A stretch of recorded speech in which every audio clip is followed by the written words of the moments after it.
Thank you. If the Ethics Commission could come up, and League of Women Voters, if you would come up. Thank you.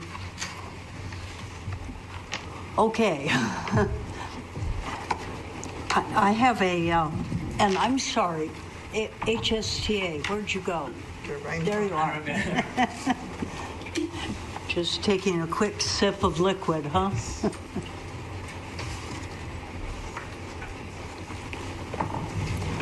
Okay, I think your suggestion makes an awful lot of sense, because the way I read the bill now, and maybe Department of Ed, if you want to come up, the way I read the bill now is that it opens it up for anyone within the department to be able to not be subject to the ethics rules.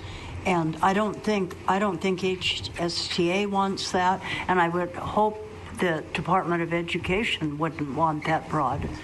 Okay, so you feel it's too broad right now?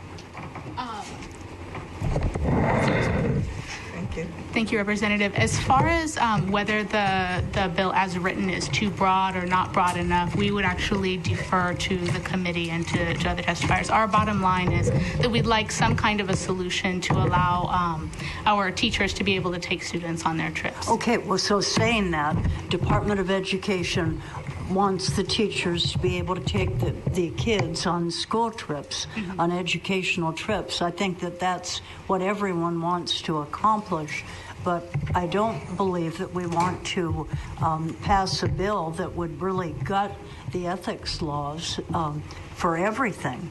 That's correct. Okay, so you're fine on that. And Ethics Commission, how about that? If it's narrowed just to school educational trips is what HSTA is saying. I think our problem would be with the definition of educational trip. I don't know what is an educational trip. I think that would have to be defined. I think it's awfully broad. So, well, we have educators at the table, and I'm sure that they would be able to, subject to that, if they were able to define it as an educational trip, and everyone was comfortable with that, then is that okay? Well, I'm going to have to reserve comment until I see how exactly and specifically an educational trip is defined. Okay, but conceptually, if it's defined properly, you don't have a problem. I'm not sure about that. I mean, we may have other concerns about the bill, so I am going to reserve comment to say that just because we say it's educational trips are satisfactorily defined, okay, I'm not sure that we're going to be okay with the bill. Okay, and then League of Women Voters, if we get it back to what has always been the practice since everyone was small kid size, so would that be something the League of Women Voters would be comfortable with if the bill is very narrowed and just for the purpose of the educational trips?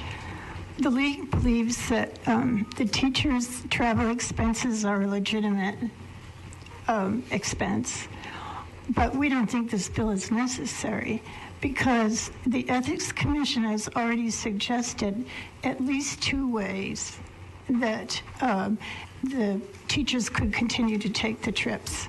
And the Board of Education has developed a policy that matches up with this.